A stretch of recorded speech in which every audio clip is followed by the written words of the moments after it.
और फिर चंद्रयान ने वो कर दिखाया। इसे देखकर दुनिया भर की स्पेस एजेंसी भी हैरान रह गई। इस काम को अंजाम इसरो के बेंगलुरु हेडक्वार्टर में बैठे वैज्ञानिक दे रहे थे।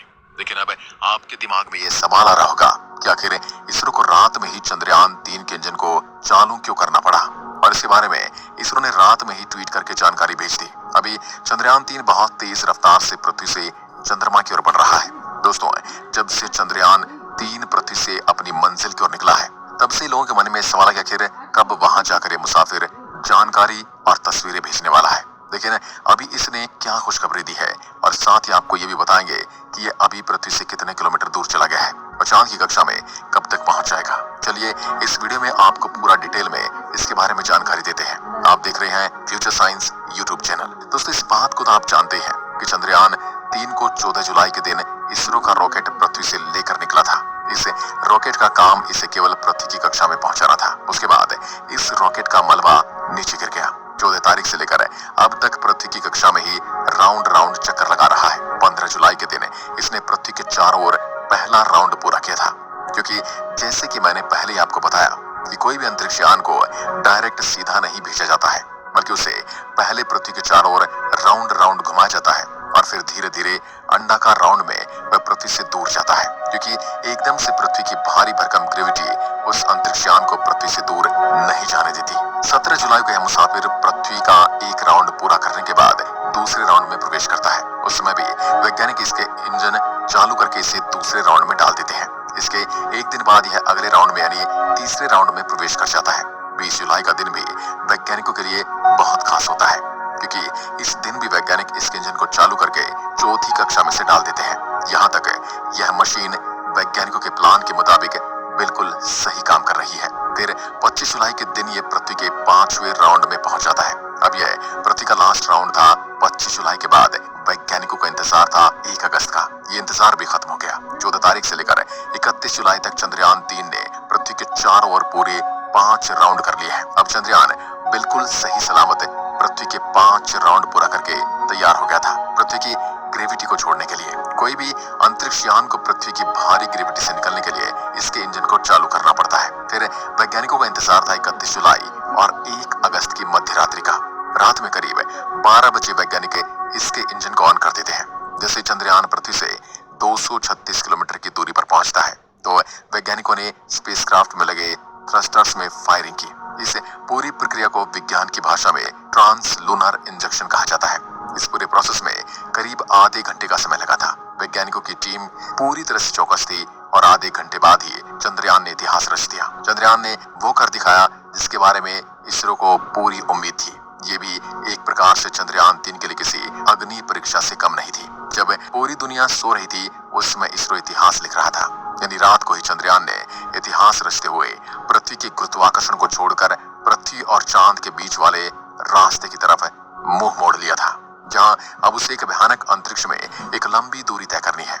चांद तक पहुंचने के लिए आज अब चंद्रयान पृथ्वी और चंद्रमा के बीच के हाईवे के ऊपर चल रहा है। लेकिन दोस्तों, यह पृथ्वी का गुरुत्वाकर्षण छोड़ता है, उसमें इसकी स्पीड बहुत ज्यादा तेज रखनी पड़ती है। जब ये हमारी पृथ्वी के वातावरण से बाहर निकला था, उस समय इसको 1 सेकंड के अंदर 11 किलोमीटर की स्पीड हासिल करनी पड़ती है। इतनी स्पीड हासिल करने के लिए इसरो वैज्ञानिकों ने बाहुबली रॉकेट का प्रयोग किया था। वह भारी भरकम रॉकेट बादलों को चीरता हुआ इसको पृथ्वी के ऑर्बिट में लेकर गया था। अभी हाल फिलहाल इसकी स्पीड की बात की जाए तो करीब 40,000 किलोमीटर प्रति घंटा है। अभी 5 से 6 दिन इसे सीधे एक स्टेट हाईवे की तरह सफर करना है। 6 दिन बाद फिर से वैज्ञानिक चंद्रयान 3 के इंजन को ऑन करेंगे, क्योंकि इस बार यह चांद के बिल्कुल नजदीक चला जाएगा, जहां पर वैज्ञानिक इसके इंजन को ऑन करके इसे चंद्रमा की कक्षा में धकेल देंगे। फिर जब चांद का गुरुत्वाकर्षण इसे पकड़ लेगा, फिर यह वही प्रोसेस अपनाएगा जैसे इसने पृथ्वी के चारों ओर अपनाया था। ये चांद के चारों ओर अंडाकार राउंड काटते हुए धीरे धीरे नजदीक जाएगा। लेकिन ये काम आपको जितना आसान लग रहा है उतना है नहीं। यहाँ पर अगर वैज्ञानिकों ने थोड़ी सी भी चूक हो जाती है, तो आपको पता है कि 40,000 किलोमीटर प्रति घंटा की रफ्तार से ये बढ़ रहा है। इतनी रफ्तार से चूकने पर यह चांद से आगे निकल सकता है। वैज्ञानिक इसे चांद की कक्षा में डालने के लिए मॉड्यूल सिस्टम को ऑन करके थ्रस्टर्स के माध्यम से इसे कंट्रोल करते हैं। प्रोपल्सन मॉड्यूल में लगे छोटे छोटे इंजन की मदद से इसे अपोजिट दबाव देकर इसे चांद की कक्षा में डाल दिया जाएगा। इस वक्त वैज्ञानिक पल पल की जानकारी रखेंगे, क्योंकि चंद्रयान के लिए ये दिन भी बहुत ज्यादा खास रहने वाला है। और एक बार चांद की कक्षा में पहुंचने के बाद धीरे धीरे वैज्ञानिक इसकी कक्षा को छोटा करते जाएंगे और चंद्रयान अपने लक्ष्य के नजदीक पहुंच जाएगा। ये प्रोसेस भी काफी दिन होगा। फिर 17 अगस्त के दिन चंद्रमा का propulsion मॉड्यूल विक्रम लैंडर से अलग हो जाएगा। उसके बाद चांद पर कुछ राउंड काटने के बाद 23 अगस्त के दिन यह चांद के बहुत नजदीक यानी 30 किलोमीटर की ऊंचाई पर पहुंच जाएगा।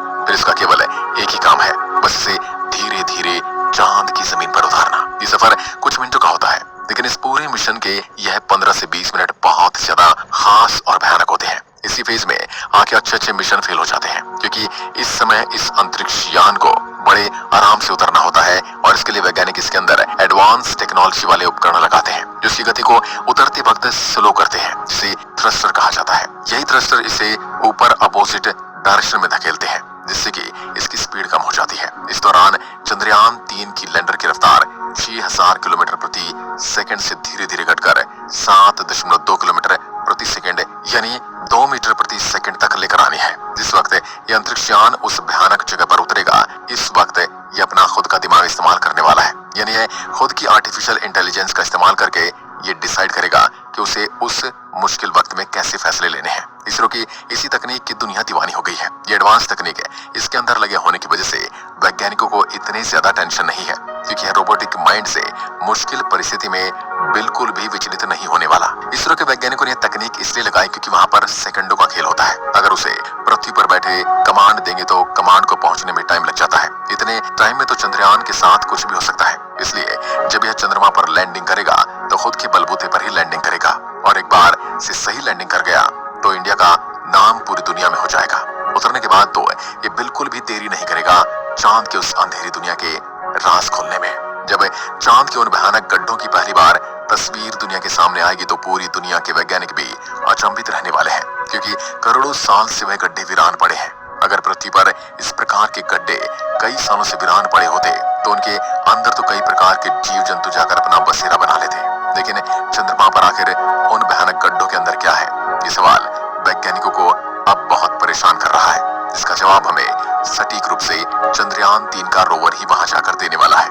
इस रोवर को चांद की उस उबड़ खाबड़ जमीन पर चलने में भी परेशानी आने वाली है। इसके लिए इसके अंदर कई प्रकार के सेंसर लगे हुए हैं, जो पहले ही उसको बता देंगे कि कहां पर गड्ढा है और कहां पर बड़ा पत्थर है। तो ये पहले से ही उनसे सचेत हो जाएगा। हालांकि पहले से ही वैज्ञानिकों ने इसके लक्ष्य को सेट कर रखा है, यानी कि इसको वहां जाकर सबसे पहले किस बात के ऊपर रिसर्च करना है। और इस बार वैज्ञानिकों ने खासकर इसके अंदर एडवांस उपकरण लगाए ताकि किसी भी हालत में इसके साथ कोई अनहोनी घटना न घटे। वैज्ञानिकों ने 3-4 साल जी जान लगाकर मेहनत से इसे चांद पर भेजा है। किसी भी दूसरी दुनिया में अंतरिक्ष यान भेजना कोई आसान काम नहीं है। इसके लिए सैकड़ों वैज्ञानिकों की रात दिन की मेहनत पीछे लगी होती है। कई अथक प्रयास किए जाते हैं, उसकी सैकड़ों बार टेस्टिंग होती है, उसके बाद ही उसे दूसरी दुनिया में उतरने के लिए रवाना किया जाता है। दोस्तों, उम्मीद करते हैं कि चंद्रयान